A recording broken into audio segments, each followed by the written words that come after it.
yakapin. Alright. Mic check, 1, 2. Mic check. Alright. Together with me, 4D. Alright, here we go. Go hands, everybody. Everybody just clap your hands. Come on, clap your hands, everybody. Everybody just clap your hands. Say ho. Say ho. Say ho. Ho. All right. Di ko na nanaisin naman ang mundo. Bakit? Basta't maging isang gwapong katulad ko. Ako na lang palagi ang bukang bibig. Mga babae hinihimat ay kinikilig. At pakiramdam ng lahat, tinamaan ng kidlat. Kapag nakita na nila ako kumikindat. Kapag nila at nadaan lahat ng papahype. Pati mga nagsasampay tululawan. Here we go. Mahirap, mahirap, mahirap ang maging pogi. Mahirap, mahirap ang maging Pogi, mahirap, mahirap ang maging pogi. mahirap, mahirap ang maging Bang girls ay nagkakagulo. Di malaman ang gagawin pag nakita anak ko. At pag nasilayan mula sa itaas, nahuhulog ang mga namimitas ng bayabas. Mahirap, mahirap, mahirap ang maging Pogi. Mahirap, mahirap ang maging Pogi. Mahirap, mahirap ang maging Pogi. Mahirap, mahirap ang maging Pogi. Yeah! 40! Halika kayo, please join me! There you go, there you go. Kiss na Ninang first. Ninang, Ninang, shall we? Kiss Ninang, naku naman. Talaga naman pogi. Diyos Kaya ko nga naman. mahirap maging pogi. Alam ba ni Fordy ang kinasikat mong awit, Andrew? Alam niya yon? Ay, dahil siguro napaparod na niya sa TV. Oo. Obviously, mahilig kayong dalawang mag-rap. Paano ba naman lalayo ang bunga sa puno, hindi ba?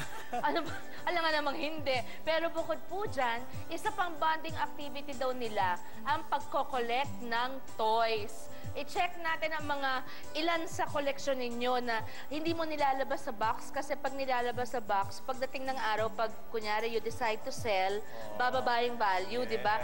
Ituro mo kasi favorite ko yung isa dyan. Voltes 5? Oh, Voltes 5 girl ako eh. Naku, mukhang kung yan Voltes 5 ang hilig mo, edi yung isa kong collection, dadali ko na sa bahay mo para ano? Ay, wag naman. Sayang. Kasi may mga anak ako. Meron akong 2-year-old boy ngayon.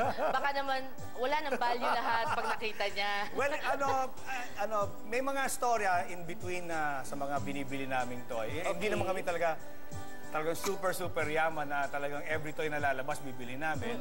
Kami, pag yung talagang meron lang talagang eksaktong sapat na dahilan para bilihin yung toy, bumibili kami, isa, dalawa, tatlo, yung dalawa pambenta, yung isa pang-keep.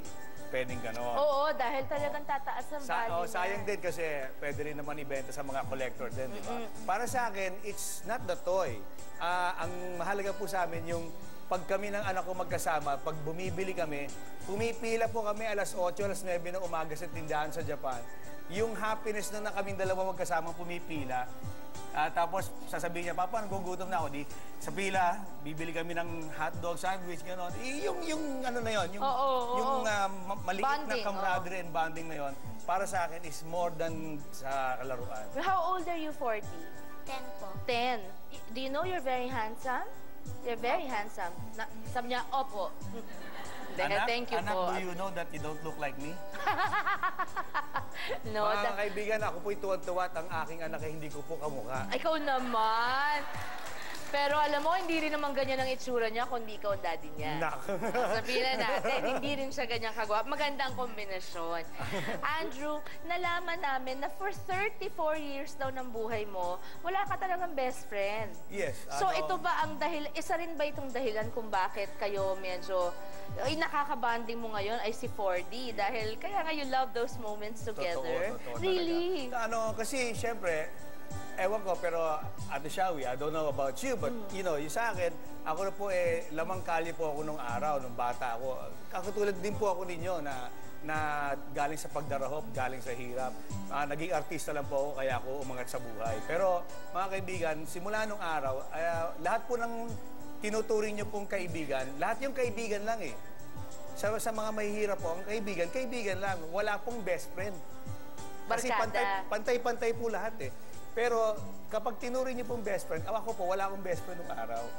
Kaya 34 years old po ako nang una akong nakaramdam ng best friend dahil pinanganak po ang aking anak.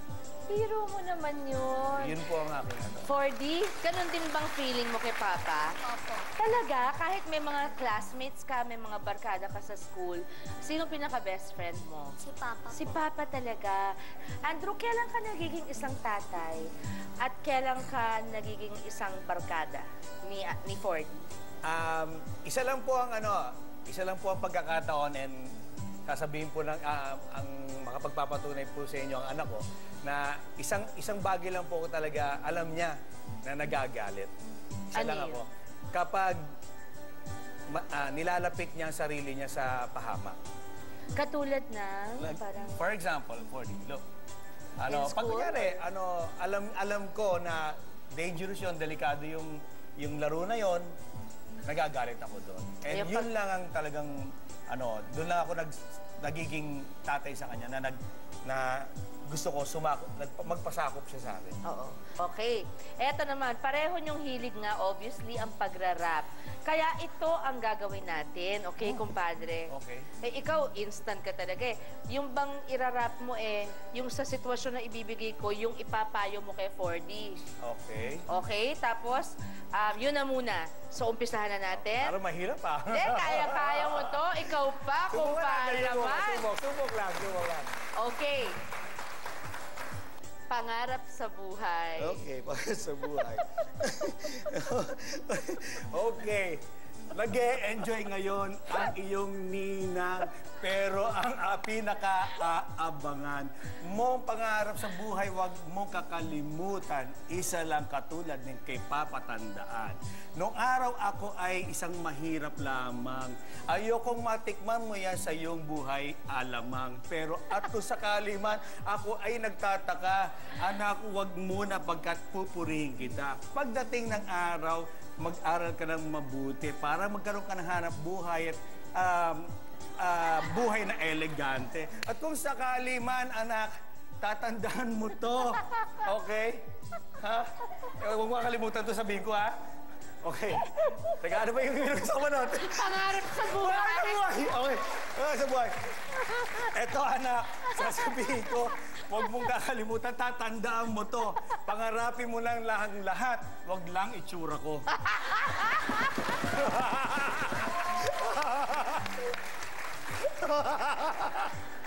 The one and only Andrew E! Mga kapatid! Ay, nako! Pero eto, mga kapatid, kanina pa po nag-freestyle si Andrew. Alam na natin pag si Andrew, you cannot expect anything less than excellence. Yung talagang biglaan na gano'n, walang tatalo kay Andrew E. Pero, may pinanganak ng mas magaling Balita ko, mas magaling tong si 4D. Okay, gawin natin. Okay. Sige, kumpadre. Sige, anak. You show Nina. Palakpakan naman mga kaibigan.